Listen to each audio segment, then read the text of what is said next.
think when we talk about consciousness, I think you're talking about, correct me if I'm wrong, is that this real ability to become self-aware in a deep and compelling way that opens up a whole new universe. Am I getting that right? You are. And everybody has consciousness, whether you're aware of it or not. And most people don't think about it or talk about it. But I think most people intuitively grasp that there's something more to consciousness than something that's hidden. It's actually, there's something there. And many people have had flashes of this expanded feeling or even some liveliness that they can't explain. That's the pure consciousness being looked at and being appreciated. And everybody has that pure consciousness. It's the natural state of human awareness, is that there's a lively field of unbounded consciousness that can be appreciated, can be seen, and can be talked about, can be even as if copied onto a piece of paper, because there's something there to see. You once told a story, I think, to me, something as a young boy, when you had that first glimpse of this underlying field of something. Do you feel like telling that about it? I thought it was really delightful.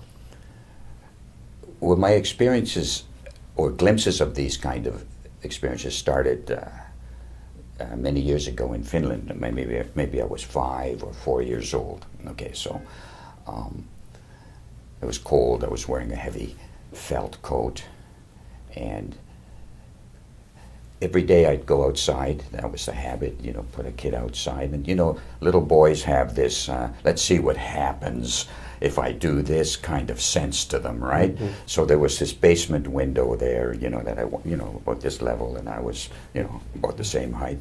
And I'd look at it, and there was wire in it. And I remember this very clearly for some reason. And I kept looking at that mirror every day and said, well, there's wire in it, so I should be able to hit it and nothing would happen.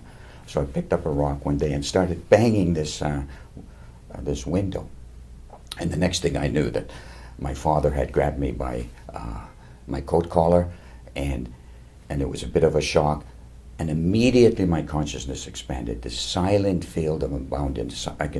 I remember it to this day because it's that silent field of consciousness is still there. It's just bigger, and I know more about it. But, so here I am. My father holding me by the coat collar and yelling at me, what are you doing, what are you doing? And me having this unbounded experience as if I'm above looking down at this, what's going on, this little affair doesn't mean anything, I didn't do anything wrong, everything's great. And I remember that so clearly that it actually started, even at that, it started me thinking, what was that experience? I want more of that. That's great. It wasn't a divorcing. It was more like everything kept going on, but there was this much bigger, much more fulfilling thing happening as well. So it started there. So you, in a way, I can see, I can visualize with you this whole scene. It's as almost like there was a bleed through from this other world, and maybe you can correct me, maybe it's not another world, but there was a bleed through, almost like an image that I'm getting is like when in the old days when we'd watch film on acetate, and it would burn through by the projector, and then the reality kind of like behind the scenes peeled away, and you could see the real light of consciousness behind projected on the screen. Yeah, I think that's a really nice way of describing it, and over the years I started getting glimpses of all these layers. It's not one layer, many layers making one big layer, many layers making kind of a see-throughness to consciousness, and there was a silent level, completely unbounded. Then there was this more subtle level that had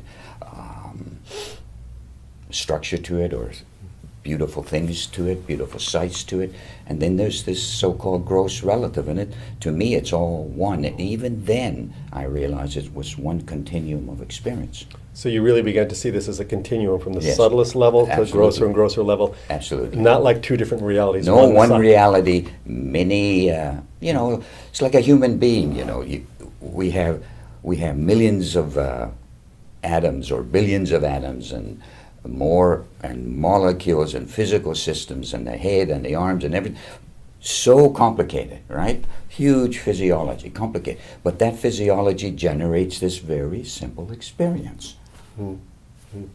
Speaking of experience, maybe you could just describe, I mean, you've had a lot of these very powerful and very rich, whether you'd call them experiences in consciousness or profoundly artistic experiences of this inner world. Maybe you could describe an example of one that you know strikes you that might inspire us.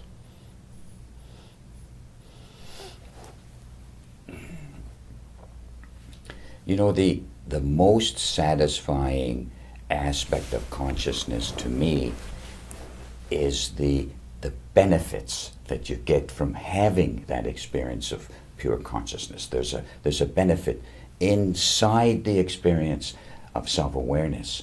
You immediately feel good. You immediately feel some delightful feeling, and it's intrinsic or part of the experience of expansion. That's more important to me, and that's what has always attracted me to pure consciousness. So I have this abstract, unbounded experience, but what good is it? Right? That's always the question that I ask you. I mean, what 'cause do I'm very you practical. want out of it? I mean, what do you get out of it? Why even go for it?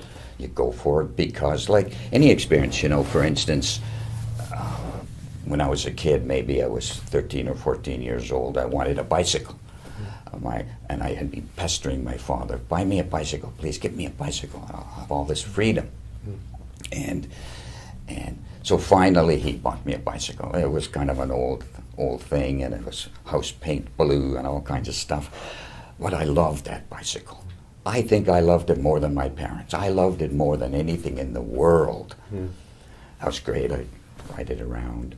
And then the second day, it's kind of interesting, I noticed that I didn't like it quite as much. So that inner feeling of likingness, or I loved this bicycle, got less, and the third day got less, and the fourth day got less, until it turned into a bicycle again. So I realized that the experience that I was having wasn't really about the bicycle at all. It was about what I was having inside.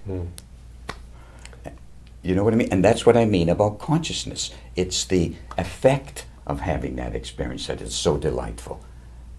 It's inside the experience. So what I really wanted was, I didn't want that feeling to ever go away. I wanted the bicycle to last forever. The feelings that the bicycle gave me.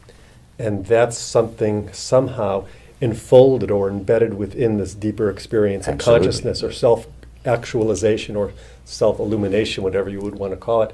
It's intrinsically satisfying. Absolutely. Just by its very nature. It needs no rhyme or reason to explain it.